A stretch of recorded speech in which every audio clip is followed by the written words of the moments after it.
BPSC special कड़ी कर रहे हैं हम लोग, और आज हम लोग पूरे दिन करने वाले हैं साइंस के इम्पोर्टेंट प्रश्न को। स्टेट पीसीएस यूपीएससी का प्रिपरेशन कर रहे हैं, चैनल को सब्सक्राइब कर लीजिएगा। बहुत इंपॉर्टेंट होने जा रहा है ये भी वीडियो। 150 एमसीक्यू हम लोग 35 मिनट के अंदर कवर करेंगे, और ये सारे 150 एमसीक्यू वो होंगे जो एग्जाम में पूछे गए हैं, आगे पूछे जाने की संभावनाएं हैं। आप अगर थॉरोली वीडियो को नहीं देख पाए हैं, प्लेलिस्ट है, वहाँ से जाकर के सारे वीडियोज़ को एक बार ज़रूर देखिएगा अपने एग्ज़ाम के पहले। और जैसे जैसे बीपीएससी का एग्ज़ाम करीब आ रहा है, हम लोग इम्पोर्टेंट क्वेश्चंस, एमसीक्यू या जो जटिल विषय होती है उसे समझने का भी प्रयास करेंगे। तो चैनल पे बने रहिएगा, सब्सक्राइब कर लीजिएगा। ऐसे कोई प्रिपरेशन कर रहे हो उन तक शेयर कर दीजिएगा। बिना देरी किए हम लोग आज का वीडियो शुरू करते हैं। इस वीडियो में हम लोग बायोलॉजी के 150 प्रश्न को करने जा रहे हैं। पहले एक वीडियो अपलोड हो चुका है जिसमें कृषि विज्ञान के ऊपर हम लोगों ने 35 प्लस क्वेश्चंस को देखा है। तो बिना समय गंवाए हम लोग प्रारंभ करते हैं इसे। शरीर की सबसे बड़ी ग्रंथि कौन है? तो ये हम लोग जानते हैं, शरीर की सबसे बड़ी ग्रंथि यकृत अर्थात लीवर है।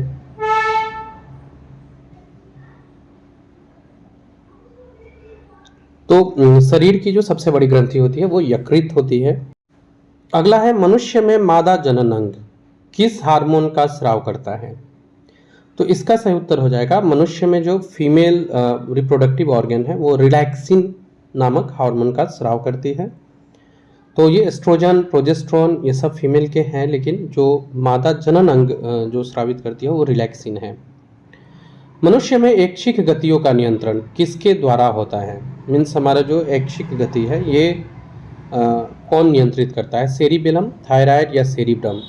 एक ऑप्शन इनमें से कोई नहीं भी है, लेकिन सही उत्तर होगा सेरिब्रम। मनुष्य में जो ऐच्छिक गतियों का नियंत्रण करता है ये सेरिब्रम होता है। ठीक है, ये बुद्धि को भी नियंत्रित करने का केंद्र माना गया है, तो सेरिब्रम याद रखिएगा। शरीर का तापक्रम कहाँ नियंत्रित होता है? ये बीपीएससी ने मुझे लग रहा है कि 2-3 बार रिसेंटली पूछे हैं, मीन्स पिछले 5 वर्ष के एग्जाम में ये प्रश्न देखने को मिले हैं। हाइपोथैलेमस है जो शरीर के तापक्रम को नियंत्रित करता है। अमीबा में भोजन का अंतर्ग्रहण किसके द्वारा होता है? तो अमीबा जो है वो एक कोशिकीय जीव है। इसका जो भोजन का अंतर्ग्रहण होता है वो कूटपाद के द्वारा होता है। ठीक है, नेक्स्ट प्रश्न संख्या 6। निम्न में से कौन वह प्रक्रिया जिसके द्वारा मनुष्य श्वास ग्रहण करता है तथा छोड़ता है क्या कहलाता है? तो श्वासोच्छ्वास है। श्वासोच्छ्वास एक प्रक्रिया है जिसमें मनुष्य श्वास को ग्रहण करता है और उसे छोड़ता है। इसे श्वसन मत समझिएगा, तो ये श्वासोच्छ्वास होगा। अगले प्रश्न पर आते हैं हम लोग।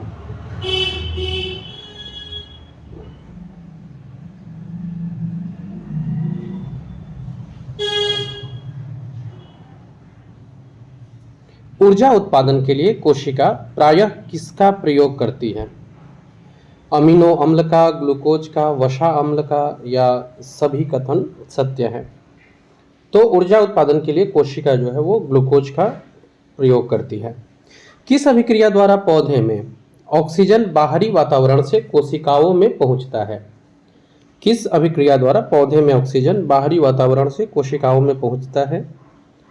तो इस प्रक्रिया का नाम हो जाएगा विसरण। विसरण के द्वारा पौधे जो है वो पौधे में ऑक्सीजन बाहरी वातावरण से कोशिकाओं तक पहुंचता है। प्रश्न संख्या 10। श्वसन की अभिक्रिया में खाद्य पदार्थों की परिणति क्या होती है? तो जो श्वसन का पूरा प्रोसेस चलता है इसमें खाद्य पदार्थों का जो फाइनल रूप होता है, परिणति जो होता है वो विघटन होता है। खाद्य पदार्थों का पौधे में स्थानांतरण का मुख्य रूप कौन सा है? ग्लूकोज, स्टार्च, प्रोटीन या सुक्रोज? तो जो खाद्य पदार्थ है का पौधे में जो स्थानांतरण होता है इसका जो मेन रूप होता है वो सुक्रोज होता है। एक स्वस्थ मनुष्य का रक्तचाप क्या होता है? तो सामान्य जो स्वस्थ मनुष्य है उनका रक्तचाप 120 अधिकतम और न्यूनतम 80 होता है, यानी 120/80 ये सही होगा। अधिकतम को पहले लिखते हैं। मनुष्य के मस्तिष्क की सबसे बाहरी झिल्ली क्या है? पिया मीटर, एरिकनवायड, ड्यूरामीटर या मीटर? तो सही उत्तर हो जाएगा मनुष्य के मस्तिष्क की जो सबसे बाहरी झिल्ली है ये ड्यूरामीटर है। नेक्स्ट प्रश्न पर आते हैं, प्रश्न संख्या 14। मनुष्य के सूंघने की क्षमता को कौन नियंत्रित करता है? ऑप्टिक पाली, सेरिब्रम या घ्राणेंद्रिय पाली? तो ये बहुत आसान प्रश्न है, इसका हो जाएगा घ्राणेंद्रिय पाली जो है ये सूंघने की क्षमता को नियंत्रित करती है। मनुष्य में बुद्धि और चतुराई का केंद्र क्या है? तो ये सेरिब्रम होता है। सेरिब्रम जो है ये बुद्धि और चतुराई का केंद्र होता है। हार्मोन शब्द का नामकरण किसने किया था? तो रॉबर्ट थे, इन्होंने हार्मोन शब्द का नामकरण किया था। सॉरी, बेलिस एवं स्टार्लिंग, इन्होंने हार्मोन शब्द का नामकरण किया था। रॉबर्ट कोशिका से जुड़े हुए हैं। पृथक्करण का नियम किसने दिया था? तो जो पृथक्करण का नियम है ये दिया था मेंडल, डार्विन, एसिरियंस या बेबीलोनियन, तो मेंडल ने। जीव विज्ञान शब्द का सबसे पहला प्रयोग किसने किया था? अब इसमें लैमार्क तथा ट्रेवीरेंस और अरस्तु, इस दो में कंफ्यूज होते हैं। जीव विज्ञान के जो जनक है ये अरस्तु हैं, जबकि नामकरण जो किया था वो लैमार्क तथा ट्रेवीरेंस ने किया था। जीव विज्ञान के जनक, अगर ये क्वेश्चन पूछता है जो कि हमारा अगला क्वेश्चन है, तो फिर सही है, जीव विज्ञान के जनक होते हैं अरस्तु। वनस्पति विज्ञान के जनक कौन है? थियोफ्रेस्टस, पुरकिंजे, डार्विन और अरस्तु। तो थियोफ्रेस्टस है, पुरकिंजे, डार्विन और अरस्तु नहीं है। बॉटनी शब्द की उत्पत्ति किस भाषा के शब्द से हुई है? फ्रेंच, लैटिन, ग्रीक या पुर्तगाली? तो जो बॉटनी शब्द है ये शब्द लिया गया है ग्रीक से, ग्रीक वर्ड है ये।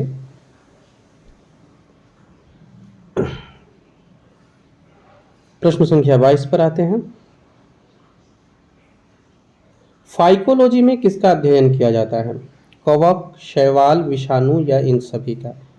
तो फाइकोलॉजी, माइकोलॉजी हम लोगों ने पढ़ा है। फाइकोलॉजी में शैवाल का अध्ययन करते हैं, कवक का अध्ययन माइकोलॉजी में होता है और विषाणु का अध्ययन वायरोलॉजी में होता है, ये याद रखिएगा। तो फाइकोलॉजी हो गया आपको शैवाल के लिए, वायरोलॉजी हो गया विषाणु के लिए, माइकोलॉजी हो गया कवक के लिए। पर्यावरण का अध्ययन जीव विज्ञान के किस शाखा के अंतर्गत होता है? वर्गिक, अनुवांशिकी, कार्यिकी या पारिस्थितिकी? ये भी प्रश्न बहुत आसान है। पारिस्थितिकी के अंतर्गत जीव विज्ञान के शाखा में पर्यावरण का अध्ययन किया जाता है। अगले प्रश्न पर आते हैं, प्रश्न संख्या 24।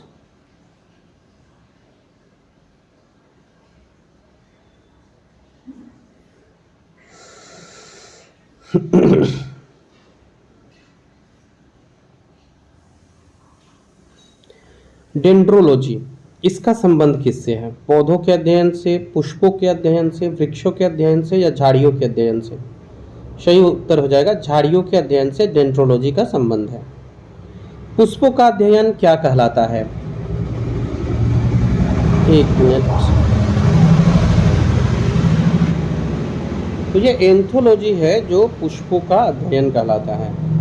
वनस्पति संवर्धन से संबंधित विज्ञान की शाखा को क्या कहते हैं? तो जो वनस्पति संवर्धन है ये हॉर्टिकल्चर कहलाता है, बागवानी। स्पर्मोलॉजी में किसका अध्ययन किया जाता है? तो ये स्पर्म शब्द से ही पता चल जा रहा है। इस स्पर्मोलॉजी में जो अध्ययन किया जाता है वो बीज का अध्ययन होता है। एग्रेस्टोलॉजी में किसका अध्ययन होता है? घास, फसल, फल या तेल बीज का? तो सही उत्तर हो जाएगा एग्रेस्टोलॉजी में अध्ययन होता है घासों का। पीडोलॉजी में किसका अध्ययन होता है? भूमि, फल, चट्टान, पौधा? सही उत्तर हो जाएगा भूमि का अध्ययन पीडोलॉजी में होता है। नाम देने वाले विज्ञान को क्या कहते हैं? नामकरण, वर्गीकी, पहचान, यहाँ दो बार नामकरण आ गया है, वर्गीकी इसका सही उत्तर होगा। बरगद के पेड़ के तने से लटकने वाली मोटी जड़ क्या कहलाती है? अब बरगद के पेड़ के तने से लटकते हुए मोटी जड़ों को जो हम लोग देखते हैं, वायवीय, आरोही, स्तंभ या वलयाकार मूल? तो सही उत्तर होगा स्तंभ मूल। पेड़ में निम्नलिखित में से कौन सा हमेशा रहता है? पत्ती, जड़, कलिका या टहनी? अगर कोई पेड़ है तो उसमें जड़ हमेशा रहेगा, बाकी चीजें रहे या नहीं रहे। आलू का खाने योग्य भाग्य क्या होता है? पत्ती, फल, तना या कलिका? तो याद रखिएगा आलू का हम लोग तना खाते हैं। नागफनी में प्रकाश संश्लेषी कार्य कहाँ होता है?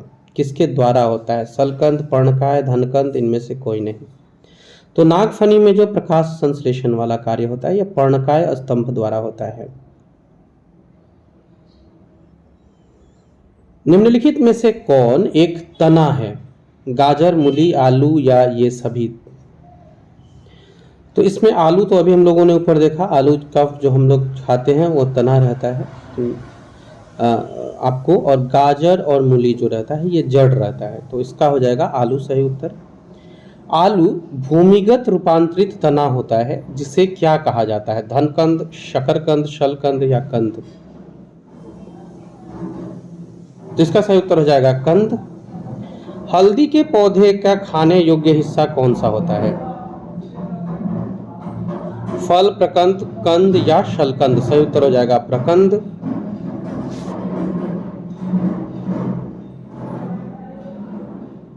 अदरक क्या है? राइजोम, बल्ब, जड़ या इनमें से कोई नहीं? अदरक जनरली मिट्टी के अंदर होता है तो हम लोग उसको जड़ मान लेते हैं। अदरक है क्या? तो अदरक जो है राइजोम होता है, न कि बल्ब या जड़। ठीक है, आप अदरक को जड़ नहीं मान सकते हैं। आलू को भी हम लोगों ने देखा जमीन के नीचे, मतलब आलू जो है वो भी जड़ में नहीं आता है, तना में आता है।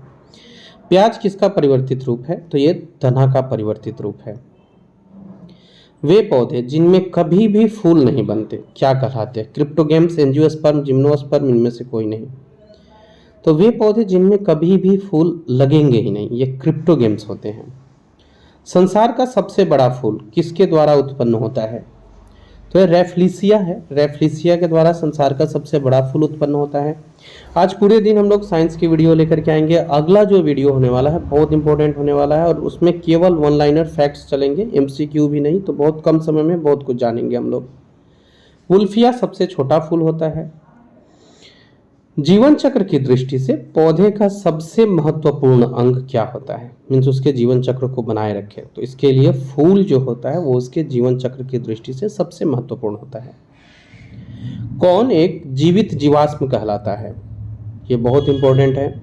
साइकस, जिंकगो, पाइनस या इनमें से कोई नहीं? तो जिंकगो जो है ये जीवित जीवाश्म है। दमा एवं खांसी के रोगों में काम आने वाली एक औषधि है इफेड्रिन। ये किससे प्राप्त की जाती है? तो जैसा आप इसके नाम में ही देख पा रहे हैं इफेड्रिन, ये इफेड्रा से प्राप्त की जाती है। ऑक्सीजन क्या होता है? वसा, कार्बोहाइड्रेट, एंजाइम या हार्मोन?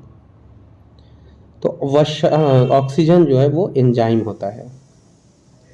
जैव प्रक्रम के अंतर्गत इनमें से कौन सा चीज आता है? पोषण, उत्सर्जन, श्वसन या सभी? तो जैव प्रक्रम में ये तीनों आता है। गोबर छत्ता जो होता है इसको आप किस में रखेंगे? मृतजीवी, स्वपोषी, परजीवी या परासरणी? तो ये मृतजीवी होता है। वायुमंडल में सामान्यतः कार्बन डाइऑक्साइड कितना पाया जाता है? तो वायुमंडल में जो कार्बन डाइऑक्साइड होता है वो 0.03% होता है। छाया में पनपने वाले पौधे को क्या कहते हैं? हेलियोफाइट्स, थियोफाइट्स, सियोकाइट्स? सियोकाइट्स। तो जो छाया में पनपते हैं ये सियोकाइट्स होते हैं।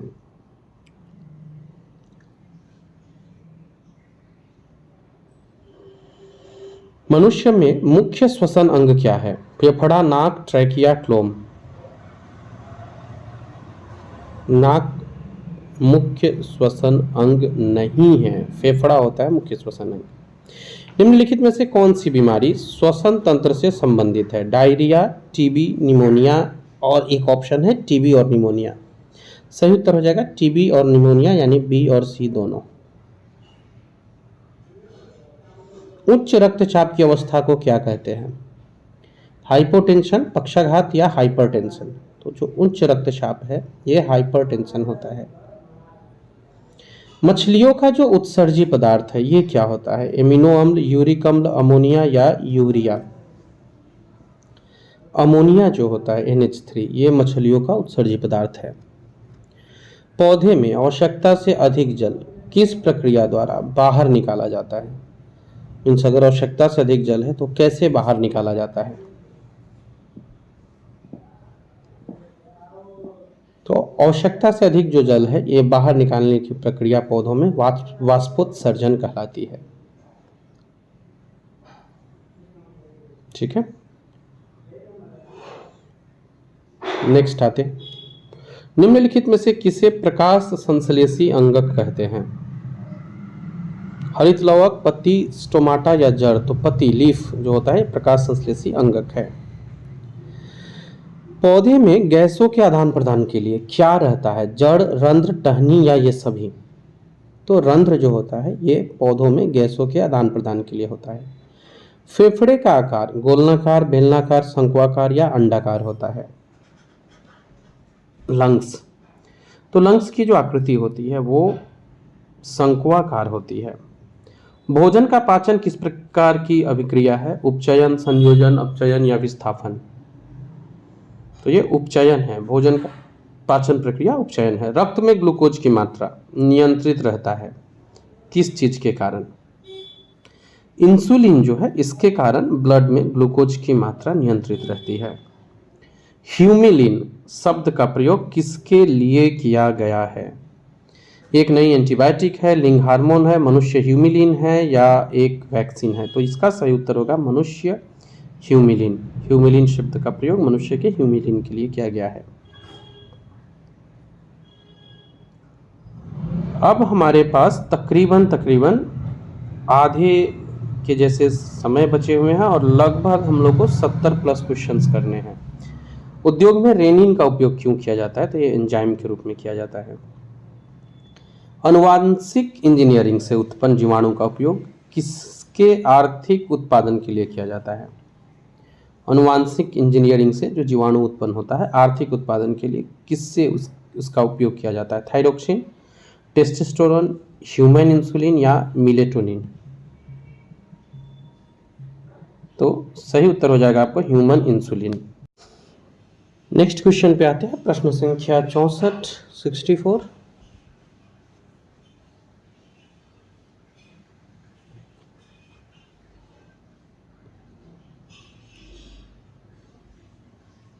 निम्नलिखित में से कौन सा कथन एंटीबायोटिक के लिए सही नहीं है? मीन्स गलत कथन पहचानना है। 4 कथन यहाँ दिया हुआ है। सबसे पहला लाइन है, पहले एंटीबायोटिक की खोज अलेक्जेंडर ने की। एंटीबायोटिक शब्द एस वॉकमैन ने दिया। कुछ मनुष्य एक विशेष एंटीबायोटिक के प्रति संवेदनशील होते हैं। प्रत्येक एंटीबायोटिक जो होता है, अच्छा इसमें ऊपर का जो 2 लाइन हम लोग देखते हैं, प्रथम एंटीबायोटिक ये भी सही है, दूसरा वॉकमैन ने दिया ये भी सही है, तीसरा संवेदनशील होते ये भी सही है, चौथा जो है प्रत्येक एंटीबायोटिक केवल एक विशेष प्रकार के रोगाणु के लिए प्रभावी होते हैं, ये गलत है। नेक्स्ट, एंटीबायोटिक मुख्य रूप से किससे प्राप्त होती है? तो ये फफूंद जो होता है, फफूंदी वाला, इससे एंटीबायोटिक प्राप्त होती है। इसके अलावा एक्टिनोमाइसिन टी ये भी एंटीबायोटिक के लिए यूज में आती है, जबकि साइनोबैक्टीरिया इसमें प्रयोग में नहीं आती है, यानी डी, ए और बी सही होगा। निम्नलिखित में से कौन से एक सूक्ष्मजीव को साइट्रिक अम्ल के उत्पादन में प्रयोग में लिया जाता है? साइट्रिक एसिड बनाना है तो किस सूक्ष्मजीव को यूज करते हैं? लैक्टोबैसिलस, पेनिसिलियम, एस्परजिलस और राइजोपस? सही उत्तर हो जाएगा एस्परजिलस नाराइगर। ऐसी औषधि जिसका उपयोग कैंसर के उपचार में किया जाता है तथा उसका उत्पादन जैव तकनीकी द्वारा किया जाता है, ये क्या है? इंटरफेरोन, मानव वृद्धि हार्मोन, TSH या इंसुलिन? तो इंटरफेरोन जो है ये सही उत्तर होगा। प्रोपियोनिक बैक्टीरिया किस चीज का मुख्य स्रोत है? विटामिन सी, कार्बोलेमिन, शर्करा या प्रोटीन्स? किसका मुख्य स्रोत है प्रोपियोनिक बैक्टीरिया? तो ये कार्बोलेमिन का मुख्य स्रोत है। विनेगर जो होता है यानी सिरका का निर्माण एल्कोहल से किसके द्वारा किया जाता है? किस चीज के द्वारा एल्कोहल से सिरका बनाया जाता है? तो ये हो जाएगा एसिडोगेक्टर एसीटी। निम्न में से किसका उपयोग अल्कोहल के औद्योगिक उत्पादन में किया जाता है? लैक्टोबैसिलस, एजाटोबैक्टर, पेनिसिलियम या सेकेरोमाइसिस? सही उत्तर होगा सेकेरोमाइसिस। बायोगैस में क्या पाया जाता है? Carbon monoxide, methane, hydrogen, carbon dioxide, methane, hydrogen, carbon monoxide, ethane, hydrogen या कार्बन डाइऑक्साइड, इथेन, हाइड्रोजन? तो सही होगा कार्बन डाइऑक्साइड, मीथेन और हाइड्रोजन पाया जाता है। जैव ऊर्जा कैसी ऊर्जा है? जैव ऊर्जा कैसे प्राप्त होती है? जैव स्रोत से, कोयला से, पेट्रोलियम से, प्राकृतिक गैस से? तो ये जैव स्रोत से प्राप्त होती है। अनवीनीकरणीय ऊर्जा के स्रोत का एक उदाहरण है। अच्छा, ये ऊर्जा भी बहुत इंपॉर्टेंट है, अभी चर्चे में रह रही है और पिछले जो पीसीएस वगैरह के एग्जाम हुए, फॉर एग्जांपल दूसरे स्टेट के पीसीएस, तो वहाँ इससे प्रश्न रहे हैं। अनवीकरणीय ऊर्जा पेट्रोलियम हो जाएगा। पेट्रोलियम पादप का एक उदाहरण है मक्का, बीटा वल्गेरिस, यूफोर्बिया लेथाइरस या सोलेनम ट्यूब्रोसम? यूफोर्बिया हो जाएगा। हमारे देश में गोबर के अतिरिक्त बायोगैस के लिए किस खरपतवार की सिफारिश की गई है? यह हमारा 75वां प्रश्न है और अगले 11-12 मिनट में हम लोग और 75 प्रश्न को करने वाले हैं। तो अब हमारी स्पीड थोड़ी सी तेज करेंगे, हम लोग थोड़ा सा स्पीड में इसको कवर करेंगे। गोबर के अतिरिक्त बायोगैस के लिए आइकोर्निया क्रेसिपिज की सिफारिश की गई है। बायोगैस के निर्माण के लिए गोबर के अलावा किसको खाद के रूप में लिया जाता है?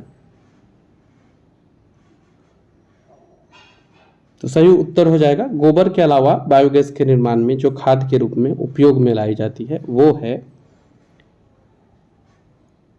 आइकोर्निया। प्रश्न संख्या 77, बायोगैस में मुख्य रूप से क्या होता है? CH4 plus CO2, CH4 plus O2, CO2 plus H2, CO2 plus SO2? तो CH4 प्लस CO2 होता है, ए इसका सही उत्तर हो जाएगा। नेक्स्ट प्रश्न पे आते हैं। घरेलू खाना पकाने का जो गैस सिलेंडर होता है ये किस चीज से भरा होता है? Alcohol, diesel, coal gas? तो ये लिक्विड पेट्रोलियम गैस होता है, यानी तरल पेट्रोलियम गैस इसका सही उत्तर हो जाएगा। मुख्य रूप से पेट्रोलियम जो है ये किस कुल से जुड़ा हुआ है? लेग्यूमिनोसी, यूफोर्बियस, स्टेसी या मालवेसी?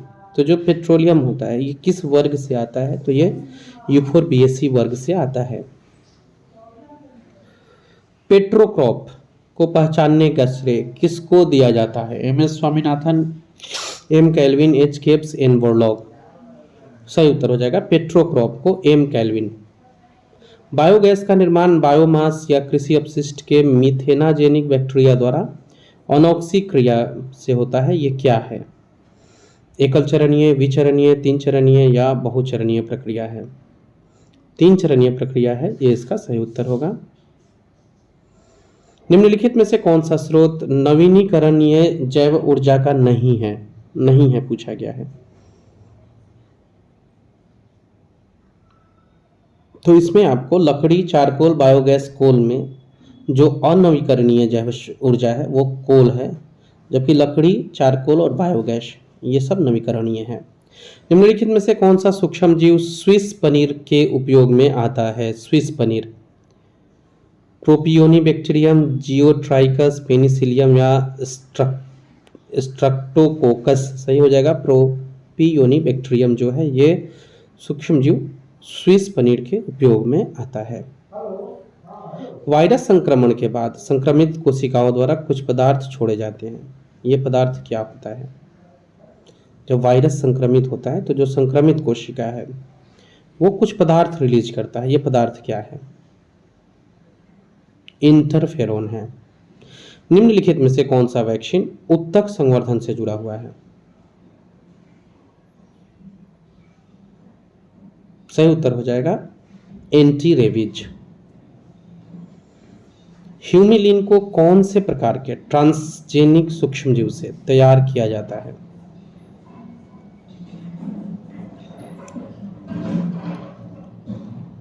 ह्यूमिलिन को ट्रांसजेनिक सूक्ष्मजीव से तैयार किया जाता है और ये जो प्रकार होता है जिससे इसे तैयार किया जाता है वो होता है एस्चेरिचिया कोलाई।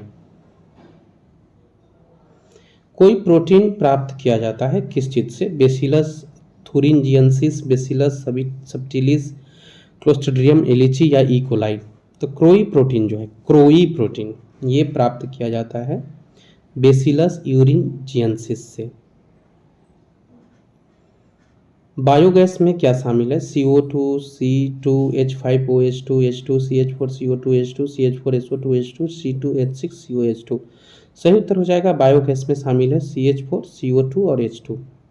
साइट्रिक अम्ल या सिट्रिक अम्ल के उत्पादन में किसका प्रयोग किया जाता है? एस्परजिलस नाइगर का।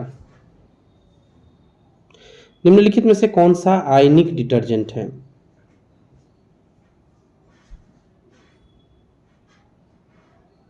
SDS जो है ये आयनिक डिटर्जेंट में आता है।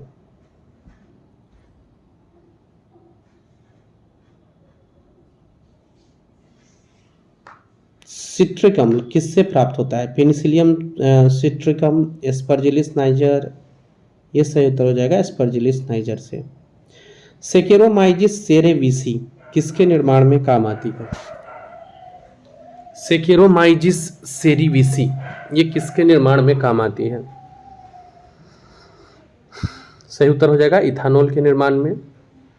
आज के कृषक धान की फसल 50% तक वृद्धि कर पा रहे हैं, किसके उपयोग द्वारा करते हैं?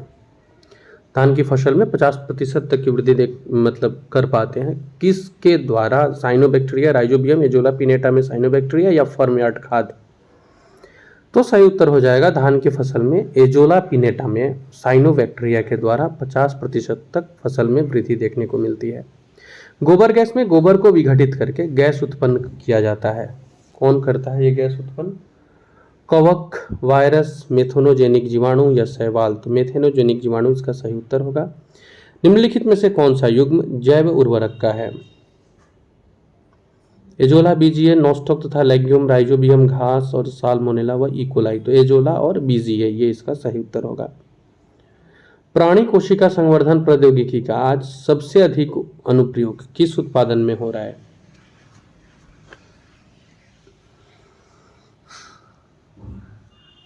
तो इस प्रौद्योगिकी का प्रयोग करके वैक्सीन बनाए जा रहे हैं। जैविक अपशिष्ट के अवायवीय पाचन के दौरान, जैसे कि बायोगैस बनाने में होता है, कौन सा अंश अपघटित नहीं होता? लिपिड, लिग्निन, हेमीसेलुलोज या सेलुलोज। सही उत्तर हो जाएगा लिग्निन।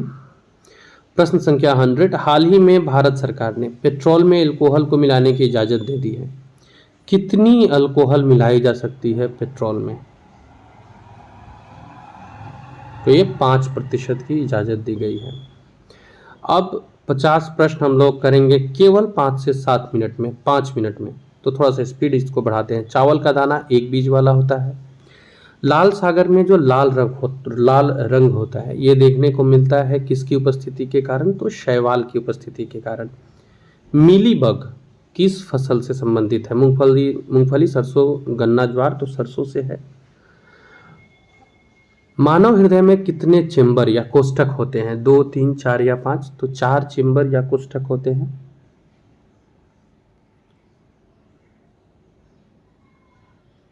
कमेंट में स्कोर जरूर बताइएगा आप कहाँ कितने प्रश्न हम लोग कर पा रहे हैं। नाड़ी दर कहाँ से मापा जाता है? धमनी, तंत्रिका, त्वचा या सीरा। तो धमनी से मापा जाता है। फल पकाने वाला हार्मोन कौन सा है? इथिलीन, ऑक्सिन, जिब्रेलिन या सभी। तो फल पकाने के लिए जो प्रयोग होता है वो इथिलीन का प्रयोग किया जाता है। निम्नलिखित में से कौन स्वपोषी होता है, मतलब अपना खुद का पोषण कर सकता है? तो शैवाल जो होता है वो स्वपोषी होता है। टिक्का रोग किस में होता है? ज्वार, गन्ना, चावल या मूंगफली। तो मूंगफली में पाया जाता है। गोबर पर उगने वाले कवक को क्या कहते हैं?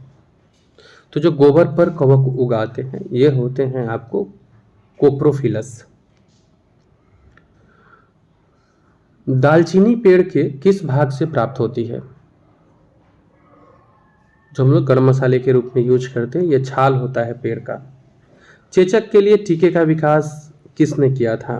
बहुत आसान प्रश्न है ये, एडवर्ड जेनर ने। प्रश्न बहुत आसान रहे हैं और प्रीवियस ईयर सब पूछे गए प्रश्नों का कलेक्शन है ये। तो एक स्कोर जरूर बताइएगा आप एट द एंड क्या स्कोर आपका आ रहा है। दूध के दही के रूप में जमने का कारण क्या है? ये लैक्टोबैसिलस है। जापान में लोग किस लाइकेन को सब्जी के रूप में खाते हैं? रोसेल, इंडोकॉर्पन, परमेलिया या सभी? तो इंडोकॉर्पन को सब्जी के रूप में खाया जाता है। मिर्गी की औषधि किस लाइकेन से बनती है? रोसेल, लेकोनेरा, इंडोकॉर्पन, परमेलिया। परमेलिया से मिर्गी की औषधि बनाई जाती है। चाय के पौधे का वानस्पतिक नाम क्या है? साइनेंसिस, थिया साइनेंसिस, साइनेंसिस थिया या ये सभी? तो ये थिया साइनेंसिस है। चावल का दाना क्या होता है? अभी हम लोग ऊपर भी इसको देखे थे लोग। चावल का दाना एक बीजीय फल या सभी? तो ये एक बीज होता है, एक बीजीय। तारपीन का तेल किससे प्राप्त होता है? देवदार, चीड़, माइकम या नेटम से? तो ये चीड़ से प्राप्त होता है। लौंग क्या है? तो लौंग शुष्क पुष्प कलिका होती है। निम्नलिखित में से सबसे छोटा जीव कौन सा है? माइकोप्लाज्मा, ईस्ट, विषाणु या जीवाणु? माइकोप्लाज्मा सबसे छोटा है। फूलगोभी के पौधे का कौन सा भाग खाया जाता है? पुष्पक्रम, पत्तियां, जड़, ए और बी दोनों? तो फूलगोभी में जो खाने का हिस्सा होता है वो उसका पुष्पक्रम होता है। निम्नलिखित में से कौन सा एक जड़ नहीं है? शकरकंद, मूली, आलू या गाजर? आलू जो है वो जड़ नहीं है, ये तना होता है। पत्तियों की हरिमहीनता किसकी कमी से होती है? मैग्नीशियम, सही उत्तर है।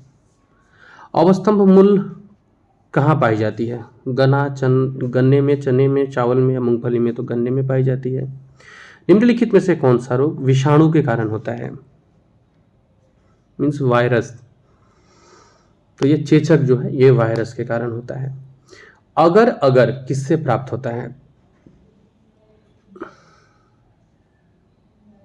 शैवाल से प्राप्त होता है ये। निम्नलिखित में से किसके द्वारा दूध खट्टा हो जाता है? दूध जो खट्टा होता है उसमें वायरस, बैक्टीरिया, निमोटेड या प्रोटोजोआ? क्या जिम्मेदार होता है? तो बैक्टीरिया। कौन सा रोग जीवाणु संक्रमण के कारण होता है? पेचिश, दमा, कुष्ठ, ये सभी? तो ये सभी जो है वो जीवाणु संक्रमण से होता है। वाष्पोत्सर्जन मापी यंत्र क्या है? पोटोमीटर। इससे वाष्पोत्सर्जन को मापा जाता है। वनस्पति विज्ञान की वह शाखा जिसके अंतर्गत कवकों का अध्ययन होता है क्या कहलाता है? माइकोलॉजी, जिसके तहत कवकों का होता है। फलों का अध्ययन क्या कहलाता है? फ्रूट्स। फल के अध्ययन को हम लोग पोमोलॉजी में पढ़ते हैं। रुधिर स्कंदन किस प्रोटीन के द्वारा होता है? मीन्स ब्लड का जमना। फाइब्रिनोजन, एल्बुमिन, ग्लोबुलिन या फाइब्रिन? सही उत्तर हो जाएगा इसका रुधिर स्कंदन जो होता है ये फाइब्रिन के द्वारा होता है। एक जीन एक एंजाइम, ये सिद्धांत किसने दिया था? वन जीन वन एंजाइम सिद्धांत। तो ये बीडल और टैटम ने दिया था। आधुनिक अनुवांशिकी का जनक कौन है? मेंडल को माना जाता है। विश्व में सबसे बड़ा जीवित पक्षी कौन है? शुतुरमुर्ग है। निम्नलिखित में से कौन सा कोशिकांग श्वसन क्रिया से जुड़ा हुआ है? माइटोकॉन्ड्रिया का संबंध श्वसन क्रिया से है। कपास का रेशा किस चीज से प्राप्त होता है? बीज, पत्ती, तना या फल? तो ये बीज से प्राप्त होता है। किस देश को दुनिया का शर्करा कटोरा कहते हैं? मीन्स चीनी का कटोरा? सही उत्तर हो जाएगा क्यूबा। इनमें से कौन सा राज्य भारत का सबसे बड़ा कॉफी उत्पादक राज्य है? कर्नाटक होगा। पशुधन में सबसे ज्यादा बच्चे देने वाली नस्ल कौन सी है? सुकर, ब्रोइलर, भेड़, बकरिया, श्वेत लेघॉर्न, कुक्कुट? सुकर जो है मतलब शुगर जो बोलते हैं सुगर, वो ऊंट की गर्भावधि कितनी दिन की होती है? तो जो ऊंट की गर्भावधि है ये 1 साल से 400 दिन, 365 से 400 दिन की होती है। मलेरिया फैलाने के अलावा एनोफिलीज मच्छर और किस रोग का वाहक है? तो एनीफिलीज मच्छर मलेरिया फैलाता है और साथ ही साथ में ये जो एनीफिलीज मच्छर है यही फील पाव का भी वाहक होता है। पोलियो का पहला प्रभावशाली टीका किसने तैयार किया था जो प्रभावशाली था? निम्नलिखित में से कौन सा रोग जीवाणु से होता है?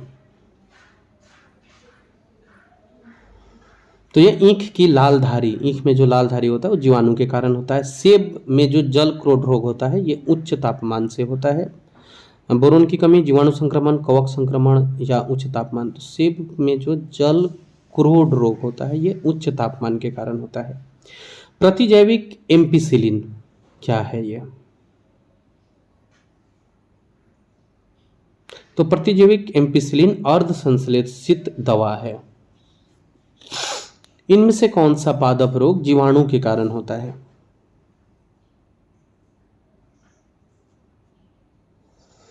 गेहूं का टुंडू रोग। मधुमक्खी का डंक किसका रूपांतरण है? मैडीबल का, लेब्रम का, अंड निक्षेपक का या मैक्सिला का? अंड निक्षेपक का है। मनुष्य और चूहों की कायिक कोशिकाओं का संलयन सबसे पहले किसने दर्शाया था? मनुष्य और चूहों की कायिक कोशिकाओं का संलयन दर्शाने वाले थे सबसे पहले एच हैरिस। चूहे में मानव वृद्धि हार्मोन जीन डालकर उसकी साइज को सामान्य से 8 गुना तक बढ़ाया जा सकता है। यह तकनीक क्या है, क्या कहलाती है? तो ये जो तकनीक है, देखिए कहीं पे भी अगर उसके जीन में डालकर कुछ चेंजिंग की जा रही है तो आनुवांशिक इंजीनियरिंग होती है। और ये हमारा लास्ट क्वेश्चन है, जंपिंग जीन का सिद्धांत किसने प्रस्तुत किया था? तो ये बारबरा मैक्लिंटॉक थे जिन्होंने जंपिंग जीन का सिद्धांत दिया था। तो ये हम लोगों ने 150 बायोलॉजी के प्रश्न आपके साथ शेयर किए इस वीडियो में। अगला वीडियो जो आज आने वाला है वो भी बहुत इंपॉर्टेंट होगा और उसमें MCQ फॉर्मेट में नहीं, हम लोग केवल उसमें फैक्ट्स को पढ़ेंगे और वो वीडियो बहुत इंपॉर्टेंट होने वाला है, उसे मिस मत कीजिएगा।